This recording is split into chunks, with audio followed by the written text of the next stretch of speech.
बिस्मिल्लाहिर्रहमानिर्रहीम। उम्मीद करता हूँ आप सब खैरियत से होंगे। हमने अपनी प्रीवियस वीडियोस में एरिया प्रॉब्लम्स और उसके बाद inverse use of area table में एक पॉइंट फाइंड करना सीखा था। आज हम दो पॉइंट्स के हवाले से बात करेंगे कि जब दो अननोन पॉइंट्स के दरमियान हमें एरिया दे दिया जाए तो वो दो अननोन पॉइंट्स कैसे फाइंड करने होंगे। तो इस टाइप का क्वेश्चन भी बाज़ औक़ात पेपर में पूछ लिया जाता है कि वो दो पॉइंट फाइंड करें जिनके दरमियान 95%, 55%, 40%, 10% सर्टेन अमाउंट ऑफ एरिया लाई करता है। ठीक है, तो ये एक सवाल अगर आप समझेंगे तो आप तमाम के तमाम सवाल जिनमें दो पॉइंट्स पूछे जाते हैं आप समझ जाएंगे। तो इसके लिए मैंने सबसे पहले ये स्टेटमेंट लिखी है। देखें, एक नॉर्मल डिस्ट्रीब्यूशन है, उसका मीन 40 है, स्टैंडर्ड डेविएशन 4 है। दो पॉइंट्स फाइंड करने हैं जिनके मिडल में जिनके दरमियान में 95% एरिया लाई करता है। तो इस बात को मैथमेटिकल लैंग्वेज में ऐसे लिखते हैं कि x1 और x2 दो पॉइंट्स हैं जिनके दरमियान 95% एरिया है। तो आपको मुख्तलिफ क्वेश्चन जब दिए जाएंगे, जब 40% एरिया कहा जाए तो यहाँ 0.40 लिख देंगे। जब 30% एरिया कहा जाएगा तो यहाँ 0.30 लिख देंगे। 10% कहा जाएगा तो 0.10 लिख देंगे। 5% कहा जाएगा तो 0.05 लिख देंगे, एंड सो ऑन।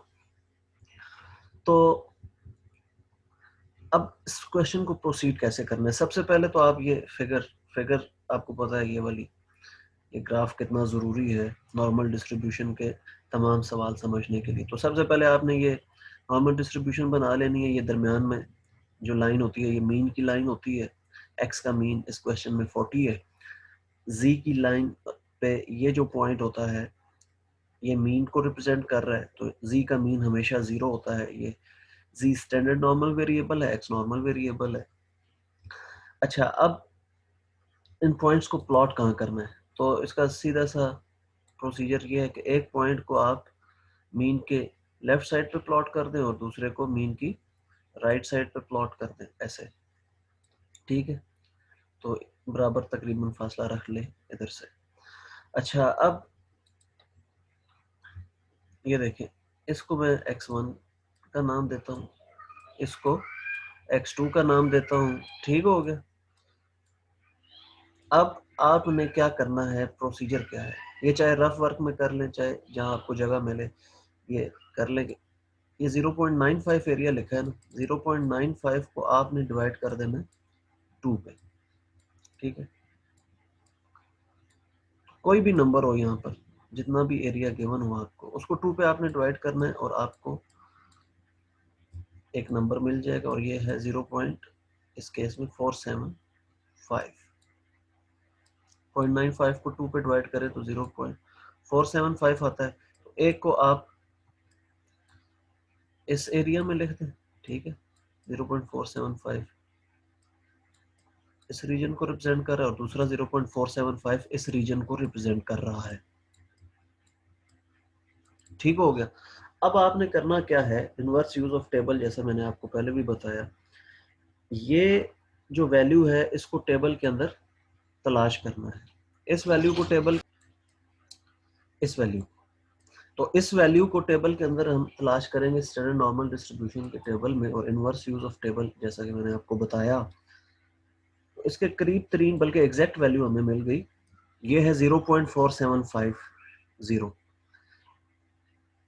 तो इसके इस साइड पे देखा तो 1.9 लिखा हुआ है, ऊपर देखा तो 0.06 लिखा हुआ है। तो हमने जो वैल्यू पिक की 1.96, ये जी की वैल्यू हमने पिक कर ली।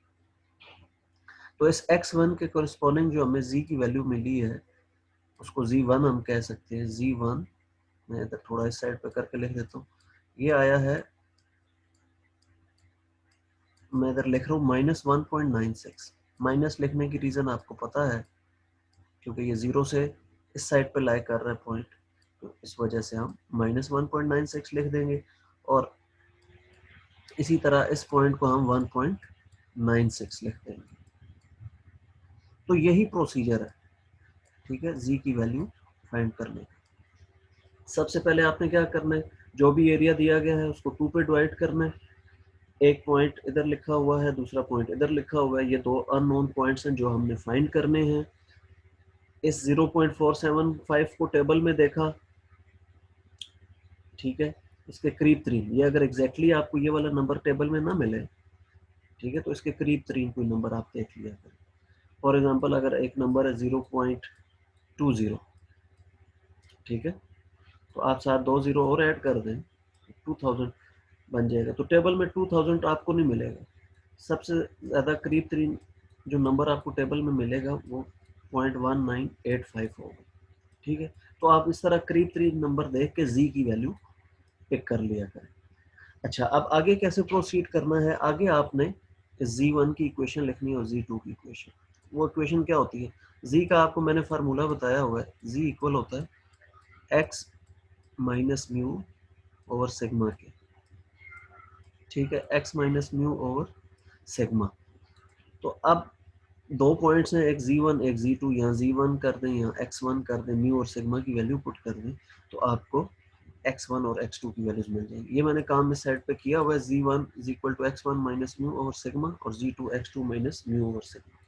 तो आप z1 की जगह माइनस 1.96 पुट करेंगे, म्यू की जगह 40 और सिग्मा की जगह 4, इसको सॉल्व करें, 4 को इधर मल्टीप्लाई किया, माइनस 7.84 आ गया, फिर 40 को इधर ले आए, 40 minus 7.84 is equal to x1, तो x1 की वैल्यू 32.16 आ गई। सिमिलरली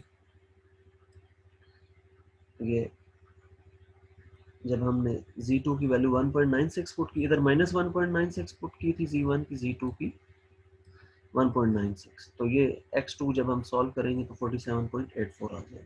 तो ये दो पॉइंट्स हैं 32.16 एंड 47.84 जिनके दरमियान 95% एरिया लाई करता है। यहाँ पर मैं एक और बात आपको बताता चलूँ, अगेन मैं बात रिपीट कर रहा हूँ, प्रोसीजर नहीं चेंज होगा 2 पॉइंट्स वाले क्वेश्चन में। चाहे यहाँ अगर आपको 10% भी दे देना एरिया, कि 2 पॉइंट्स फाइंड करें जिनके दरमियान 10% एरिया, तो आपने यही काम करना है। 0.10 को 2 पे डिवाइड करेंगे, 0.05 आ जाएगा, तो 0.05 इधर लिखेंगे, 0.05 इधर लिखेंगे, उसके करीब करीब नंबर टेबल में तलाश करेंगे, एक z1 की वैल्यू मिलेगी, एक z2 की वैल्यू मिलेगी, और उनकी मदद से आपको x1 और x2 मिल जाएगी। तो ये था 2 पॉइंट्स का कॉन्सेप्ट।